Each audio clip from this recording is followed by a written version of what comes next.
بسم الله الحمد لله الثناء لله الصلاة والسلام على رسول الله صلى الله عليه وآله وصحبه وسلم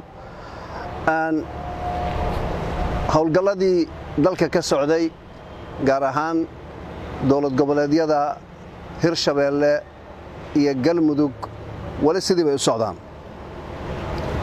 howlgalka marka uu socdo macnaheedu ma aha inta la boodo magaalo la qabanayo waxa la rabaa deegaanka in laga sifeeyo cadawga uu ku jiro gaar ahaan dhulka kaymalayda ah dhulka beeralayda ah dhulka geedgaabta ah tuulooyinka beelaha iyo meel kasta oo lagu dhuuman karo saas darteed howlgalku wuxuu u socdaa si qurux badan oo wanaagsan oo laga dhameystirayo laga dhameynayo dhammaan deegaanadii la maray cadawgu inuusan gadaal kaga imaan ama uusan gadaal kaga jirin markaan soo qaadano howlgalkii gobolka Shabeellada Dhexe magaalada masaajid Cali Guduud iyo magaalada Aadan Yabaal oo labadaba ka tirsan gobolka Shabeellada Dhexe waxa u dhaxaysa 100 kiiloomitir 100 kiiloomitir waxa u dhaxaysa tuulooyin badan dhul kayma ah oo qiyaastii lagu qiyaasay ilaa 20 kiiloomitir oo isku weerar dhan kasta ah dhul beereed iyo deegaano xooluhu ay daaqaan oo dhirleeya oo cadawga uu ku dhuunto ayagana cadawga aan la dagaalamayna dhaqankoodu waxa ah si ciidamadu baabuurta gaadiidka inta u fuulaan u dhaafaan dhulkaas inay ku dhuuntaan dabadeedna halka hadhow dhibaato gadaal ka geystaan xagga dama ama ciidanka u geystaan ama shacabka u geystaan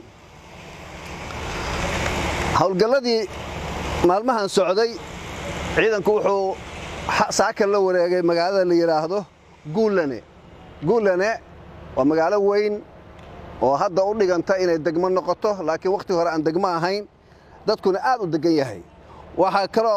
cadawga laga saaray harka dheere oo ayadana atuulo isla deegaanka Guulane ku taala iyo Daarasalaam oo ayadana ah tuulo deegaanka Guulane ayadana ku taala ciidanku uu sii siqayaa si taxaddar leh si waafaqsan tabta dagaalka ciidamada si waafaqsan istaraatiijiyada dhulka iyo isticmaalka topografiyada iyo hawshiisa u wataa wuxuuna insha Allah marna ku guuleysan doonaa in aan tagno degmadii u dambeysay ee dowlad goboleedka Hirshabeelle